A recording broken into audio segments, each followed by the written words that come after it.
Halo semuanya, kembali lagi bersama gue, teman lo dalam berbenah, di podcast berbenah. Halo guys, udah lama banget gue nggak nyapa kalian di podcast berbenah ya.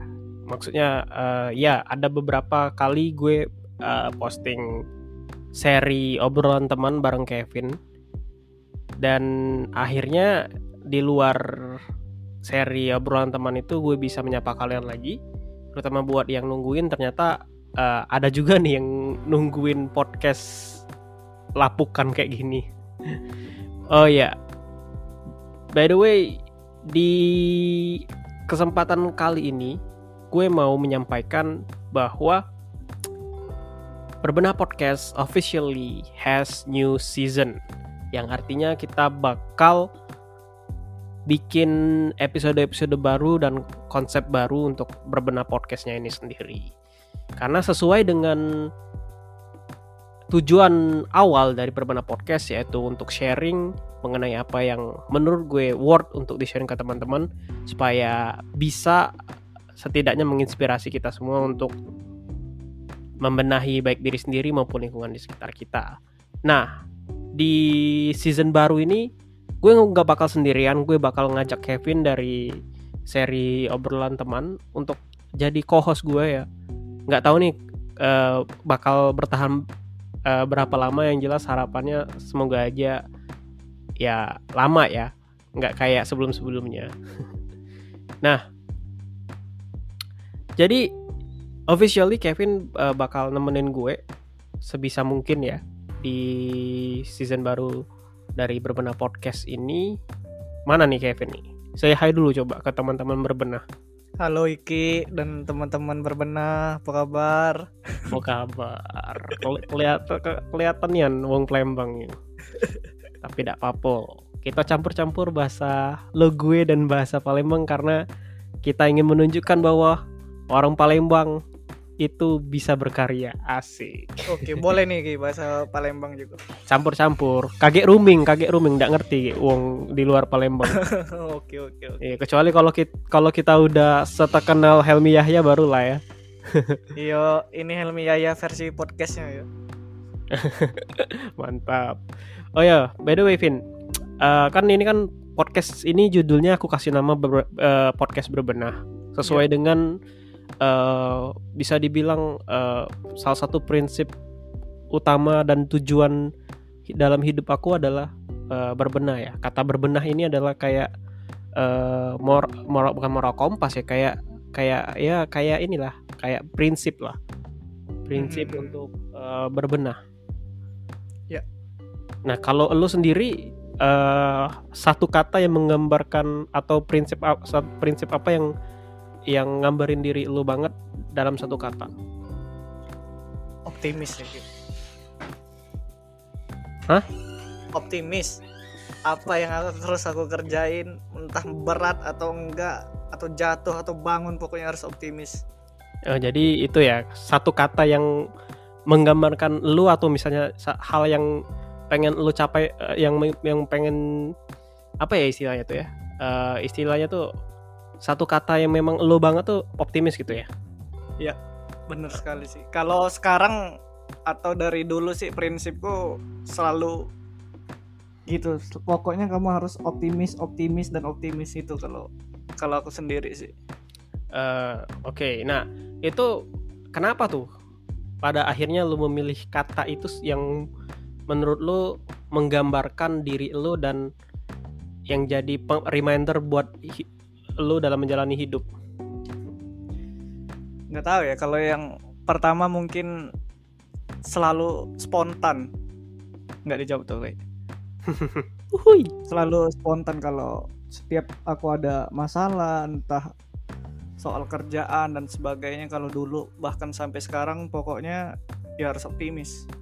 Harus apapun optimis. Itu walaupun berat sekali rasanya, walaupun kayaknya ya, walaupun di satu sisi ya ketika ada masalah kayaknya nggak bisa deh ini, tapi selalu dalam hati itu selalu ngomong ya optimis itu yang sampai sekarang selalu aku gunain prinsip itu.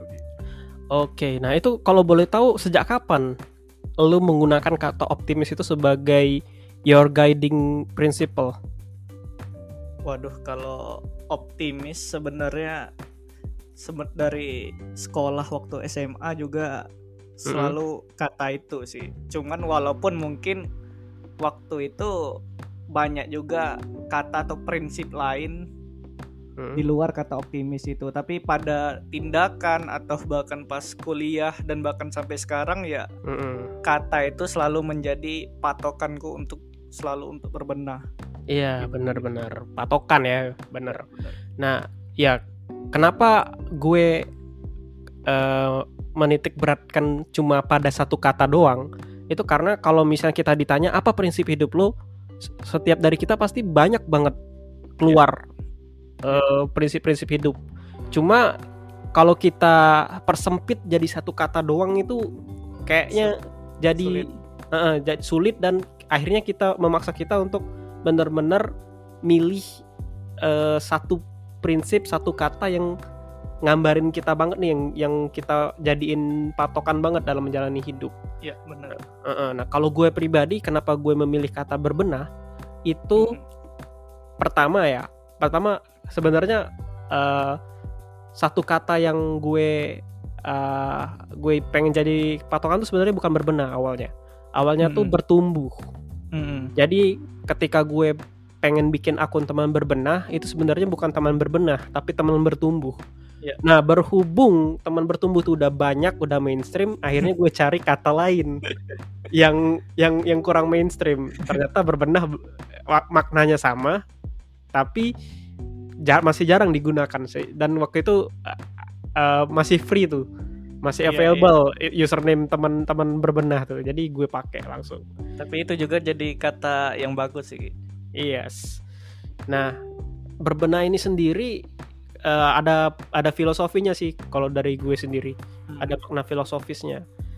Karena pertama ya, kenapa gue memilih kata berbenah sebagai patokan hidup gue apapun yang terjadi, itu karena gue percaya bahwa manusia itu pasti hidupnya tuh naik turun. Kadang dia positif banget, kadang dia negatif banget. Nah, apapun yang terjadi, masa bodoh mau dia di masa lalu dia berprestasi atau masa lalunya suram, yang penting di saat ini, di momen ini, tugas kita tuh cuma satu, yaitu untuk terus berbenah diri. Karena kalau misalnya di masa lalu kita negatif, masa lalu kita suram, ya makin make sense dong kalau misalnya kita pengen berbenah jadi lebih baik. Iya, benar-benar.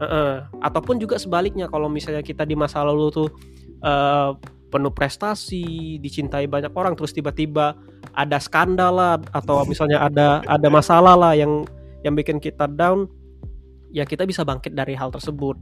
Dan juga jangan sampai kejayaan masa lalu tuh cuma bisa kita ungkit-ungkit aja gitu. Karena ada kan tipikal orang yang gue dulu tuh bisa tuh, hebat gue dulu, yang sibuk ngomongin kehebatannya di masa lalu, tapi di masa sekarang karena dia berpuas diri, akhirnya dia kesalip dan dia nggak mau berbenah gitu. Iya. Nah, itu sih kalau dari gue ya, untuk yang kenapa akhirnya gue memilih kata berbenah itu sendiri. Nah, kalau gue pengen tanya nih, Pin, gue pengen tahu siapa sih orang-orang yang menginspirasi lu? Waduh, sebenarnya aku selalu menjadi inspirasiku adalah orang di sekitarku sih. Bukan orang yang mungkin kalau dulu patokannya ya misalkan Bill Gates lah atau orang-orang terkenal lah gitu ya. Tapi kalau semakin lama atau makin waktu bertumbuh tuh ya orang di sekitar menurutku lebih dapat feel-nya kalau aku pribadi sih. Jadi orang di sekitarku selalu bisa memberikan manfaat dan ilmu yang lebih bagiku. Oke, jadi lebih relate sebenarnya. Oke. Jadi kalau lu sekarang kalau lu nyari inspirasi tuh nggak perlu jauh-jauh, nggak perlu harus cari quote-quote di internet segala macam ya. Benar. Jadi lu ngambil pelajaran dari orang-orang di sekitar lu dan apa yang terjadi di sekeliling lu gitu ya. Ya makanya kan pas waktu kita bicara soal podcast yang pertama itu di teman investasi kan, Mm-mm. sebenarnya kan aku pernah bilang tuh kalau tujuan kita nih, atau kalau kita bareng teman-teman sekitar soal sharing soal keuangan dan sebagainya kan, ada hal positif yang selalu bisa diambil dari mereka. Makanya aku sangat senang sekali sih, karena bagiku ilmu orang sekitar itu adalah ilmu yang paling mahal kalau aku. Iya sih. Kalau gue sebenarnya bukan ilmu yang paling mahal sih, Vin, tapi ilmu yang paling lengket. Ya, benar. Karena kita relate gitu loh. Benar-benar hasil ngobrol, hasil duduk bareng, ngobrol bareng, daripada kita dengerin orang lain misalnya. Ya karena kita kan nggak kenal sama orang itu personal. Kalau sedangkan kalau misalnya kita dari hasil kita ngobrol, itu kayaknya lebih intim aja, sehingga jadinya lebih lengket gitu apa yang diomongin. Iya, karena kalau dulu juga aku kadang suka tuh dengan tokoh-tokoh terkenal dan sebagainya, tapi lagi-lagi yang kayak kamu bilang tadi, memang bahkan orang yang di sekitar sebenarnya yang lebih lengket dan lebih relate dengan keadaan kita sekarang sih. Jadi kalau boleh tuh aku ngidolain Mario Teguh misalkan atau siapalah, itu bagus kata-katanya, motivasinya dan sebagainya, tapi yang paling relate apapun dan kapanpun itu ya teman di sekitar kalau. Setuju. Nah, Vin, kalau lu sendiri nih, misalnya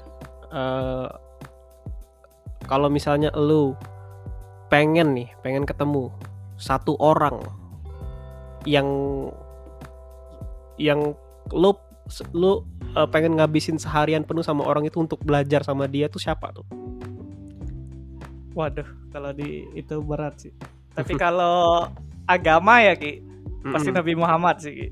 Oh, Nabi Muhammad gitu ya. Kalau kita tanda kutip agama dikaitkan dalam ini ya, menurutku Nabi Muhammad paling tepat sih kalau sekarang untuk keadaan yang sekarang. Oke. Kalau selain di luar agama apa tuh, Pin? Siapa tuh? Waduh, kalau aku belum kepikiran sih itu. Oke. Kalau kamu apa memang Ki? Apa? Kalau kamu siapa memangnya? Kalau aku sebenarnya aku pengen ketemu sama seorang penulis dari Amerika, namanya tuh Charles Bukowski. Ya, beliau itu bisa dibilang orang yang hidupnya tuh kacau, berantakan. Dia bukan tipikal orang-orang sukses di usia muda, justru ketika dia usianya udah tua dia baru sukses. Dan itu pun karena nggak sengaja. Dan yang paling menurutku yang paling menarik adalah dia tuh orang yang bisa sangat jujur dalam mengekspresikan apa yang terjadi. Jadi memang kata-katanya bisa dibilang kasar, cuma dia jujur gitu. Dan kayak kena aja gitu kalau pas dia ngomong tuh di kita tuh kayak kena aja gitu. Karena nih orang nih, gue penasaran, nih orang nih filosofi hidupnya tuh gimana sih sampai bisa dibilang bijak juga enggak, cuma bisa kayak benar-benar menerima dirinya 100% gitu. Iya.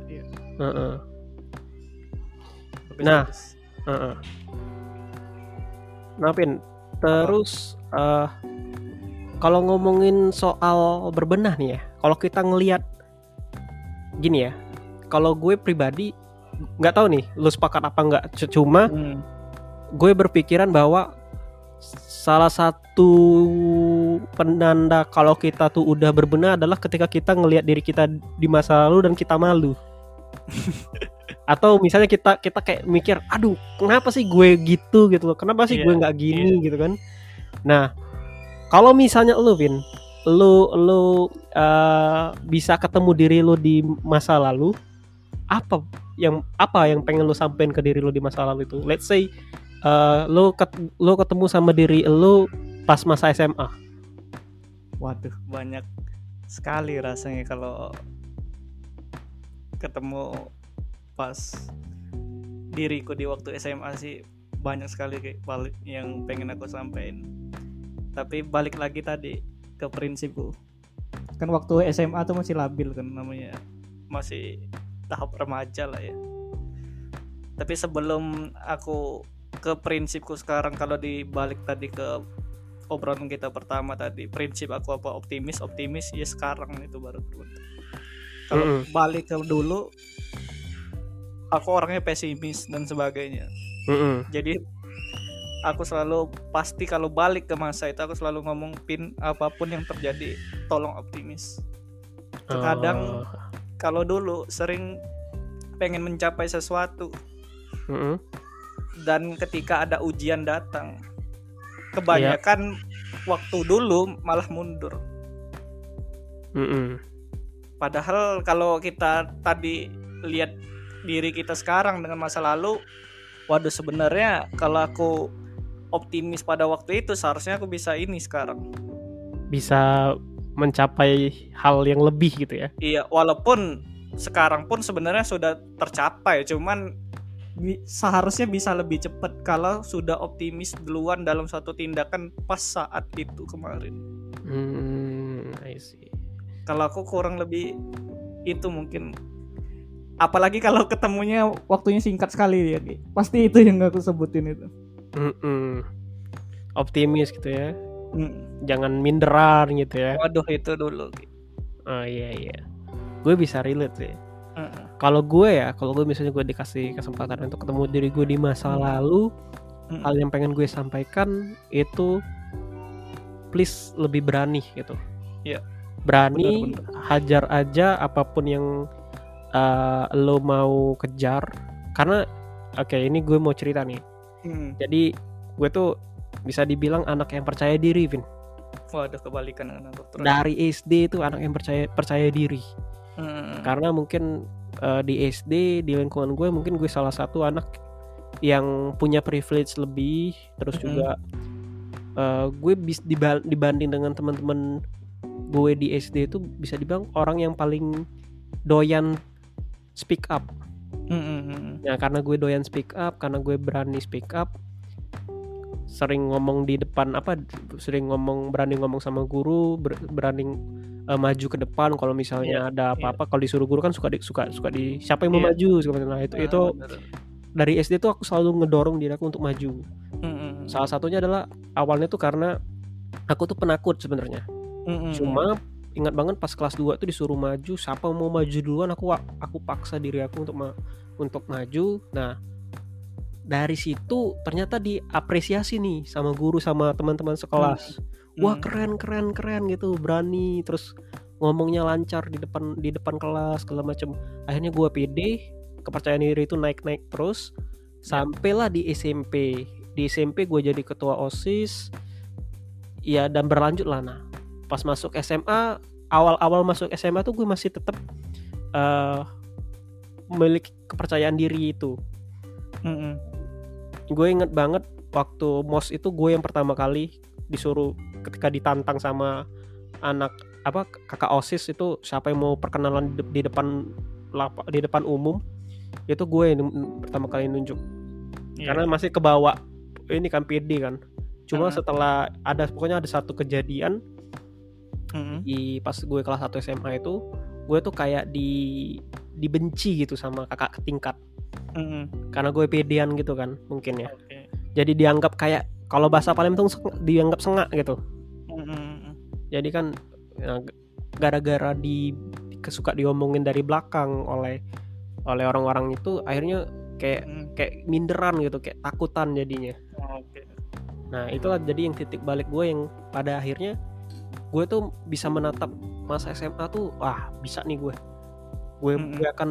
bakal ikut ini, ikut itu. Cuma gara-gara ada kejadian itu yang pada akhirnya gue jadi nggak pedean dan nggak berani untuk nyoba-nyoba gitu. Jadi sebenarnya sudah berani sejak awal sebenarnya, tapi karena ada suatu masalah dan sebagainya, jadi itu yang bikin kepercayaan diri kamu hilang gitu kan. Iya, jadi kayak nggak enakan gitu, kayak dicap, kayak ya gimana sih perasaan lo, anak SMA, anak baru gede gitu, terus tiba-tiba lu kayak di ceng-cengin gitu kan, jadinya ngerasa nggak enak, nggak pedean gitu jadinya. Itu sih titik balik gue yang pada akhirnya gue tuh pada akhirnya itu merembet ke hal-hal yang sebenarnya harusnya gue bisa melakukan hal lebih di SMA. Jadi masa SMA gue tuh merupakan salah satu masa yang kurang menyenangkan kalau gue pribadi sih. Jujur gue lebih seneng tuh masa kuliah malah dibanding masa SMA. Tapi bukannya kamu SMA sering ngikut kegiatan gitu, Ki? Iya, tapi itu masih termasuk dikit loh, Vin. Waduh, kamu dikit apalagi aku ini. Iya, harusnya lebih banyak harusnya. Karena gue tuh ada juga satu buku tuh, nah judulnya tuh Dreamcatcher. Nah dari buku itu gue diajari bermimpi yang besar, disuruh nulis mimpi. Kalau kamu sekarang kan mimpi kamu tulis kan, Vin? Iya benar. Target pakai yang OKR yang kamu KPI tahun 5 tahunan kamu yang kamu tulis itu kan? Iya benar. Nah kalau aku tuh dari SMA tuh udah nulis kayak gitu, bermimpi besar, tulis 100 mimpi. Kalau kita sering dengar dulu pas masa SMA. Iya, aku dari SMA gitu juga. Itu aku tulis semua. Cuma balik lagi, sudah pede sekali pada saat itu. Ketika kena mental gitu kan. Gara-gara itu kena mental, jadi cancel semua jadinya. Itu sih yang gue sesali. Kayak anjir gitu, kayak anjir lemah banget gitu. Berarti seharusnya kalau pada saat itu kamu bisa lebih berani dari itu, seharusnya kamu bisa lebih baik lagi seharusnya pas SMA itu ya. Sebenarnya bukan lebih baik sih, Vin, tapi setidaknya tuh lebih banyak ngambil kesempatan. Iya. Benar. Hasilnya kita nggak tahu kan, cuma gara-gara nggak pedean itu tadi kan banyak kesempatan yang datang ke kita tuh jadi kebuang aja gitu. Nggak bisa takut nanti dicap sombong segala macem. Dicap songong segala macem. Aku juga sebenarnya hampir nggak ada kegiatan kalau di sekolah tuh kayak waktu SMA dulu. Dan mungkin kalau sama kayak kamu tadi, kalau dibilang pengalaman yang paling banyak ya justru di kuliah sebenarnya. Bukan di sekolah, karena aku sekolah ya pergi pulang aja itu.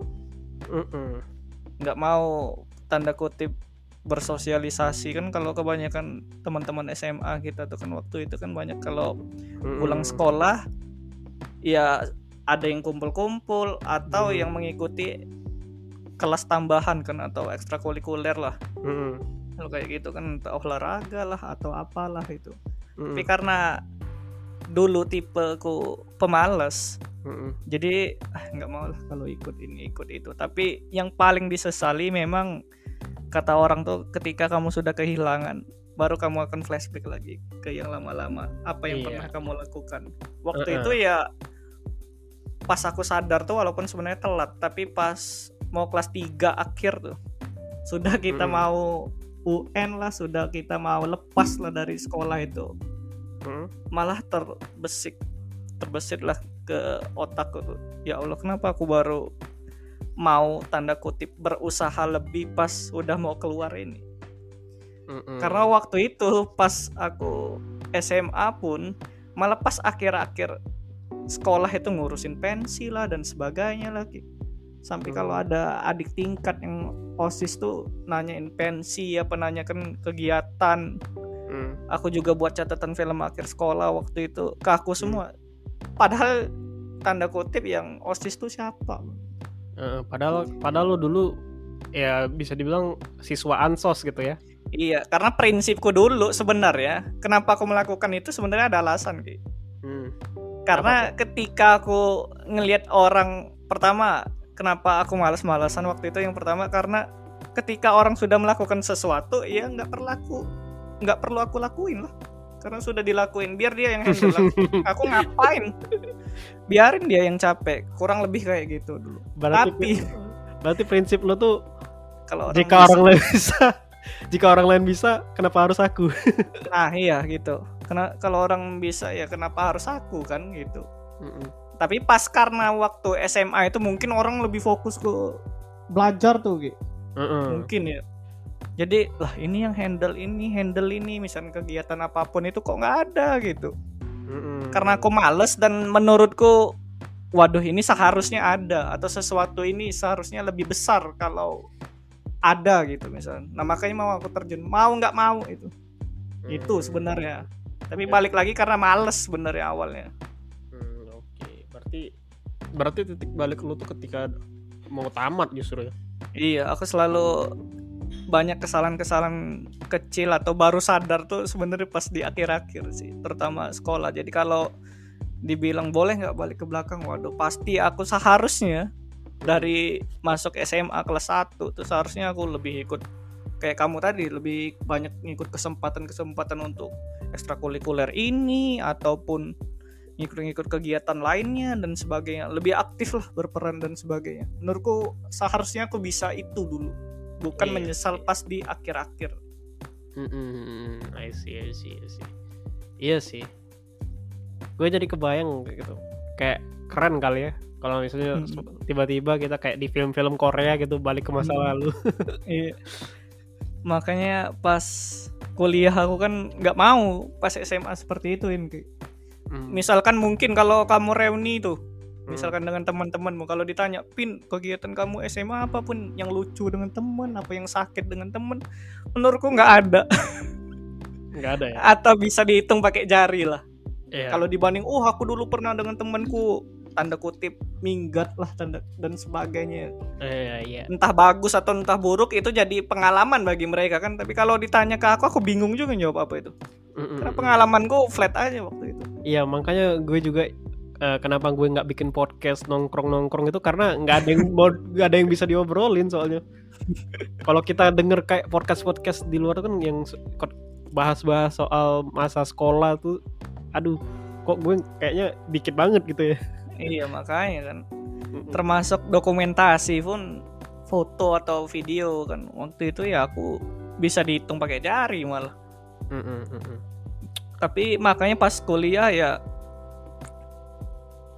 aku juga kenal kamu kan ya, makanya aku pengen ngikut komunitas lah, ngikut BEM lah, atau sebanyak apapun itu yang bisa aku cari pengalamannya di sana.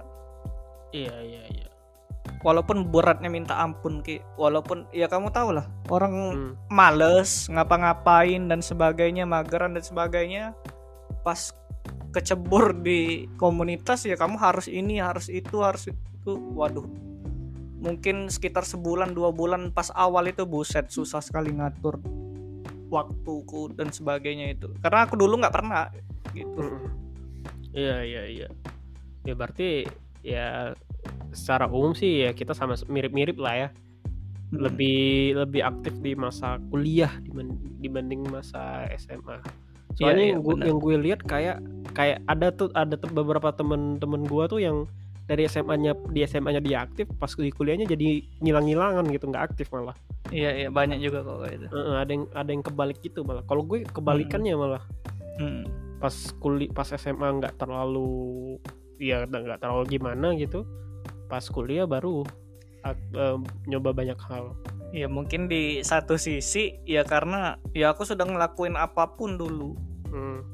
Jadi pas masuk ke kuliah lah kan, kayak prinsip awalku tadi, kalau orang lain bisa ngapain harus aku, kan kayak itu mungkin pikir mereka. Sedangkan kita yang sedikit pengalaman lah, masa dulu waktu SMA dikit pengalaman, makanya kita mau nyari pengalaman lebih di kuliah.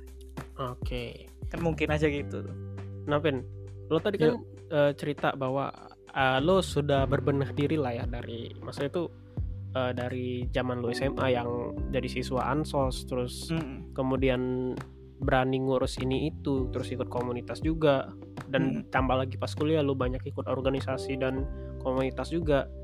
Nah, pas kita ngurus acara, ngurus organisasi, ngurus komunitas, tentu kan ada hal yang namanya masih bodoh lah ya, masih bodoh. Iya, bener. Pasti kita bikin kesalahan. Nah, kalau lu apa sih pelajaran berharga, 2 atau 3 pelajaran berharga yang lu dapat yang membuat lu berbenah diri dari kegiatan lu, kayak ngurus tadi, kayak ngurus komunitas, ngurus organisasi, ngurus event gitu. Yang pertama, yang paling aku dapetin adalah manajemen waktu gitu. kayak aku bilang tadi, pas sebulan 2 bulan rasanya pusing sekali otak. Jadi di kamar tuh aku catetin tuh hari ini harus ngapain, harus ini ngapain dulu, saking pusingnya. Tapi karena aku ikut komunitas dan sebagainya itu, jadi aku lebih bisa manajemen waktuku. Jadi template aja tuh. Oh hari ini aku kesini tanpa harus mencatat. Kalau dulu itu ilmu yang paling aku dapetin. Dan yang kedua temen. Jadi aku lebih tahu nih teman yang mana yang mau berjuang atau teman yang sekedar ngomong aja dan sebagainya. Itu aku tahu di situ sih sebenarnya. Itu menurutku 2 itu. Oke. Dan satu lagi deh. Apa? Tujuan. Dulu mungkin awalnya ya acara tuh kan cuman sekedar oh ini selesai buat acara selesai, tapi pas ngikut komunitas dan sebagainya jadi lebih tahu lebih dalam lah tentang kalau kita acara nih bukan sekedar hanya buat acara selesai loh. Tapi ada tujuan lain yang seharusnya bisa kita capai. Karena buat acara, buat event kan bukan berarti event itu selesai aja, tapi ada beberapa hal yang bisa kita pelajarin dari itu supaya ketika buat event selanjutnya dan sebagainya kita tidak mengulangi hal yang sama. Iya. Oke. Dan juga mungkin ya kita mungkin ya mikirnya bikin event tuh kadang ada beberapa orang nih yang bikin event tuh ikut kepanitiaan tuh cuma datangnya pas hari doang. Gitu kan. Yang penting tuh eksis gitu. Dapat sertifikat panitia segala macam. Biasa. Padahal mereka tuh nggak dapat ilmunya gitu kan. Iya benar. Karena beda ketika kita ikut terjun langsung sama kita cuma ikut kayak cuma ikutnya pas hari doang gitu. Iya, ilmu yang didapat beda gitu. Iya sama aja kan kalau kayak aku balik tadi ke sekolah tadi. Misalnya kita reuni mungkin apa yang mau aku bicarain ya karena aku nggak punya ilmu kan tadi kan. Ngikut reuni iya ngikut, atau ngikut perpisahan sekolah iya ngikut, tapi kalau dibicarain mungkin pengalamanku dan sebagainya pada saat dengan mereka mungkin lebih sedikit. Nah balik lagi ke acara tadi, kalau kita sekedar jadi panitia, sekedar sertifikat, ya kalau ditanya ikut nggak kamu acara ini, ikut, oh ini bagus sekali, tapi kamu jadi apa? Pengalamanmu apa? Kalau kita tanya lebih detail mungkin dia nggak akan tahu. Iya bener, itu yang gue rasain sih. Dan ini ya kalau dari sisi gue ya, gue dulu tuh kan dari SMA tuh sebenarnya cukup aktif ya sebenarnya, walaupun tadi masih ada kena mentalnya tadi kan. Gue cukup aktif, gue ikut beberapa organisasi, dan di salah satu organisasi gue di SMA itu gue jadi ketuanya. Nah cuma gara-gara masih bodoh dan mentalnya masih mental cupu ya, mental penakut, akhirnya nggak perform tuh. Iya. Masa jabatan gue sebagai ketua di salah satu organisasi gue di sekolah, yang mana itu gue tuh dari dulu sebenarnya sangat menghindari yang namanya tanggung jawab sih, Vin. Dari aku zaman sekolah, dari zaman SMP ya, SMP tuh sangat menghindari yang namanya, SMP SMA tuh sangat menghindari yang namanya tanggung jawab. Cuma kepilih mulu jadi ketua. Bingung juga gue, kepilih mulu, mungkin gara-gara gue berani speak up doang gitu ya, padahal gue tuh cuma berani bacot doang gitu, nggak mau tanggung jawab gitu, nggak mau ngambil tanggung jawabnya gitu. Dan itu selalu kayak jadi ganjelan ya di dalam hati, kayak aduh harusnya gue nih berani nih ambil tanggung jawab, cuma nggak takut gitu loh. Itu yang selalu menghambat gue untuk maju di zaman dulu ya. Dan ini pada akhirnya gue selesaikan ketika pas kita di Malaysia itu kan, di komunitas yang Lontar Palembang kan lagi nyari ketupel buat acara salah satu seminar nasional di Palembang. Nah itu gue mikir, aduh abis kita dari Malai kan skripsian, dan abis skripsian udah kelar kan masa kita sebagai mahasiswa.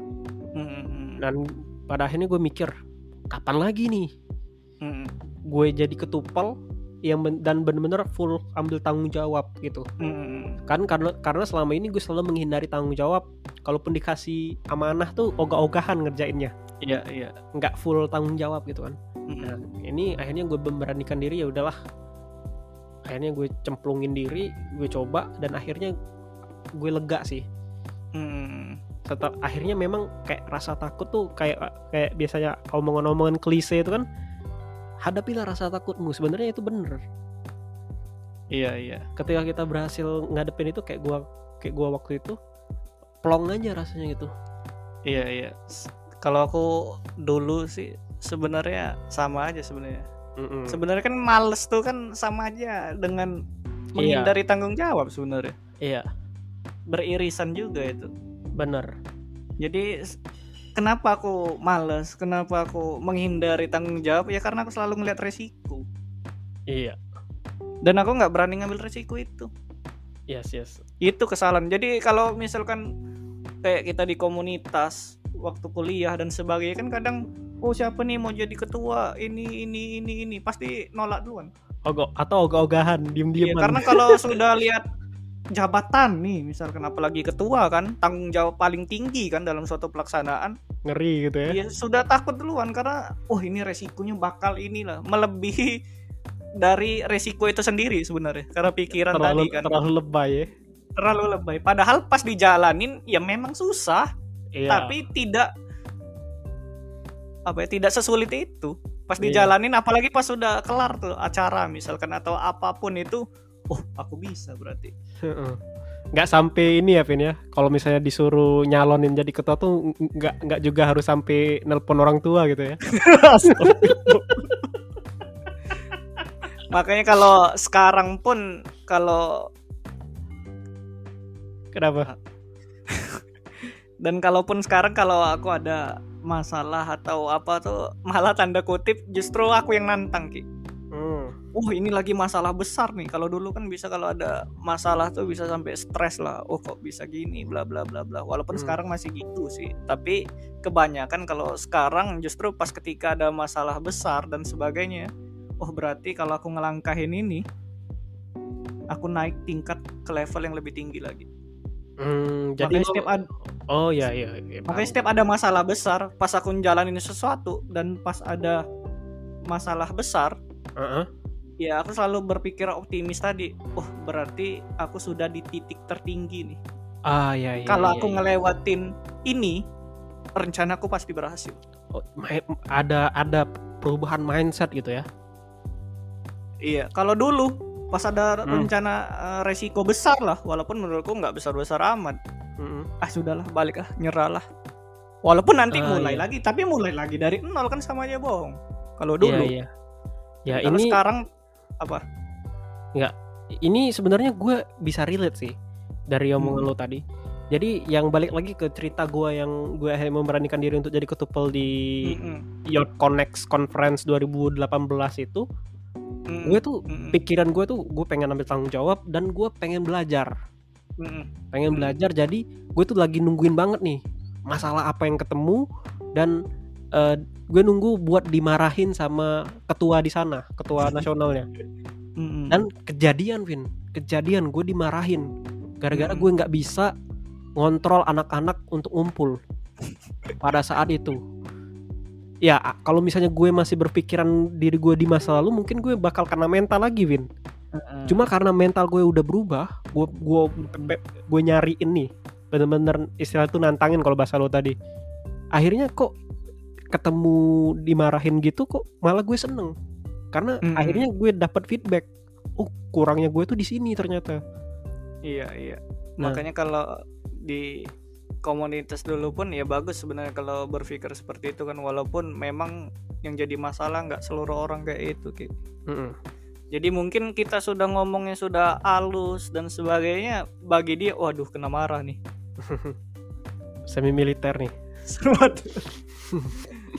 Semi militer nih apa? Padahal cara ngomong aja nggak ini sebenarnya. Atau seharusnya kalau kamu bisa lakuin itu, seharusnya kamu bisa jadi lebih baik. Iya. Tapi ya di satu sisi ya kita nggak bisa maksa orang juga untuk berubah kan. Tapi kita bisa mendorong sebenarnya. Urusan itu dia berubah atau enggak, ya itu urusan dia. Oke. Karena ada satu hal yang waktu itu aku pernah nonton di YouTube apa di mana itu, intinya gini, pengennya kalau dulu setiap orang curhat lah atau apalah itu ya pengennya kamu berubah setelah dicurhatin dan sebagainya.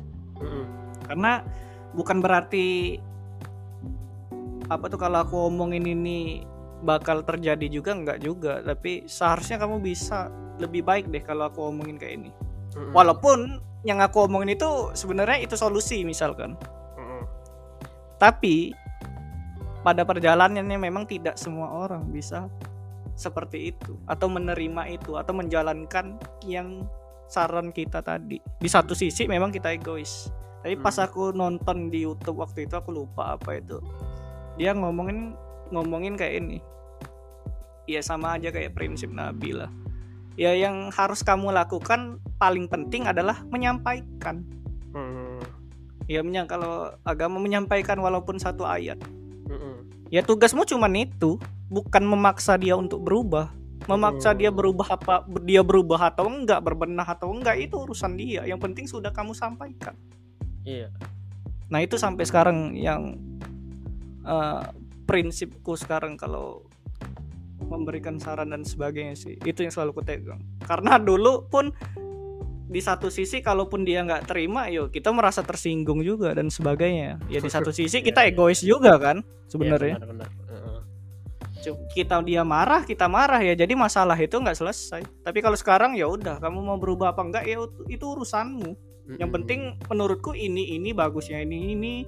Kalau jeleknya ini ya pilihan di kamu bukan di aku. Kalau aku kayak itu sekarang. Iya. By the way Pin, ini udah 40 menit nih kita ngobrol nih, nggak kerasa. Padahal rencana mau ngobrol sebentar aja gitu ya. Nah. Ini buat apa? Buat terakhir nih, Iya, oke. Kita gantian ya. Maksudnya gue pengen ngungkapin apa yang gue dapat setelah ketemu lo, dan lo juga sebaliknya. Apa pelajaran yang lo dapat setelah ketemu gue gitu. Waduh, coba kamu dulu dah. Oke, kalau gue dulu ya. Kalau gue dulu sebenarnya banyak sih yang gue dapat setelah ketemu lu sih, Vin. Salah satunya itu adalah untuk enggak apa ya bahasanya ya, enggak terlalu musingin hal-hal yang remeh-temeh. Hal-hal yang remeh-temeh, biasanya masalah ego. Nah itu jadi kan kalau lo inget pas kita di komunitas lo di PSP dulu kan gue pernah marah tuh sama lo. Iya benar. Yang kita pernah berantem gitu kan. Malah tanda kutip musuhan gitu. Iya, sampai kita musuhan kan, kayak geng-gengan gitu kan. Iya. Nah itu jujur aja itu kalau misalnya gue balik ke masa lalu, gue malu jujur. Karena sangat kekanak-kanakan menurut gue sikap gue pada saat itu. Nggak baik gitu kan. Nah, dari situ pada akhirnya gue dari konflik kita di masa lalu tuh gue belajar untuk namanya masalah ego tuh, yang marah karena ego tuh nggak baik sih. Nggak ada untungnya gitu. Iya. Justru menghambat kolaborasi, menghambat jalannya komunitas gitu kan. Itu sih yang gue dapat gitu. Jadi ya kalau untuk sekarang sih gue bisa bilang gue lebih bisa nahan ego sih. Oke. Kalau setelah gue ketemu lo. Nah kalau lo gimana, Vin? Waduh, kalau aku sebenarnya orangnya praktek. Ada ini langsung praktek. Entah itu apa yang terjadi, teori kayak entah apa yang terjadi, pokoknya pas praktek dulu baru masalah itu ketemu, baru aku selesain. Kalau aku dulu tipenya kayak itu. Tapi semenjak dengan kamu ya, menurutku kamu juga hobi nulis lah atau apalah itu, atau mengkonsepkan atau merencanakan dulu, berteori dulu tanda kutip. Jadi maksudnya ya apapun yang akan kamu lakuin ya kamu minimal tulis dulu lah atau konsepkan dulu lah, baru kita kerjakan. Nah makanya setelah ketemu kamu menurutku ya justru mau nggak mau, oh iya, sesuatu tuh ya mau nggak mau harus dikonsepin dulu. Oke. Jadi kurang lebihnya seperti itu kalau yang aku tangkep. Oke deh kalau gitu. Jadi sebenarnya saling melengkapi nih. Iya bener. Makanya kita teman grup. Mantap. Makanya dulu pas kita kelas atau bermasalah lah dalam komunitas, ya menurutku justru disitulah titik kita berdua harus berbenah. Coba bayangin kalau aku keluar atau bahkan kamu keluar mungkin. Ya sampai kapanpun kita akan berprinsip seperti itu. Iya. Atau kamu ketemu orang yang mirip dengan aku, ataupun aku ketemu orang yang mirip dengan kamu, ya pasti itu akan terjadi lagi mungkin. Karena ego juga kan masing-masing. Justru nggak ada proses pendewasaan gitu ya. Iya bener. Cuman karena menurutku karena kita nih prinsipnya kebentur sih. Jadi yang tanda kutip yang aku nggak suka tuh di kamu ataupun sebaliknya. Tapi pas kita ngelihat sisi positifnya di kedua tanda kutip kubu, oh seharusnya kita bisa berkolaborasi nih. Iya, ini juga sebenarnya yang gue baru sadari juga sih. Kayak barusan yang gara-gara lo bilang prinsip benturan. Mungkin lo tipikal yang praktek gitu ya. Sedangkan gue tipikalnya yang konsep gitu kan. Iya. Ya memang ya antara konseptor sama yang praktek ya memang kelas sih. Cuma kalau cuma itu kalau misalnya kolaborasi justru saling melengkapi. Iya bener. Jadi ya tadi kan ibaratnya ketika kamu sedang berteori, oke, kamu ahlinya teori, apa yang pengen kamu rencanakan dan sebagainya. Nah masalah praktek ya sudah urusanku. Ya walaupun ya aku teori, kamu teori, ya aku bantu juga, ataupun sebaliknya kan gitu juga. Iya. Kayak saling menggunakan kekuatan masing-masing lah. Iya benar sekali. Oke, nggak kerasa nih udah 46 menit Pin. 47 menit nih, nggak kerasa. Ekspektasiku bentar loh. Ekspektasi gue juga sebenarnya sebentar sih. Tapi ya udahlah, bodo amat. Oke, jadi buat teman-teman berbenah, itu tadi obrolan season terbaru ya dari podcast berbenah. Jadi kedepannya insya Allah gue sama Kevin bakal nge-host di podcast berbenah podcast dan obrolan teman juga. Jadi obrolan teman itu bakal fokus di finansial, sedangkan kalau di Perbenah podcast kita bakal fokus di self development secara umum gitu ya. Dan untuk jadwal tayangnya di hari apa nih Vin? Rabu dan Minggu ya? Iya. Kita coba berbenah mungkin Rabu atau Kamis, tapi kalau investasi selalu setiap hari Minggu sih. Insya Allah kita konsisten. Insya Allah ya. Jadi target kita tuh sebenarnya nggak muluk-muluk, konsisten aja dulu ya. Iya benar. Oke deh, thank you Vin buat episode perdana ya. Semoga ya buat teman-teman berbenah yang dengerin, kalau misalnya ada manfaat silahkan diambil. Kalau ada yang kurang bermanfaat atau kurang berkenan ya mohon dimaafin. Dan kita open banget sama feedback. Jadi kalau misalnya teman-teman ada saran atau gimana ya silakan kontak kita di, kalau gue di @temanberbenah, kalau Kevin di teman investasi aja. Di teman investasi itu. Jadi ya kedepannya kita bakal ngobrol nggak cuma berdua doang, kita bakal ngajak orang-orang keren juga di sekitar kita untuk ngobrol juga di sini. Oke, kalau gitu gue Rizky Triandani, aku Kevin Indarto. Kita cabut dulu dan sampai jumpa di episode selanjutnya.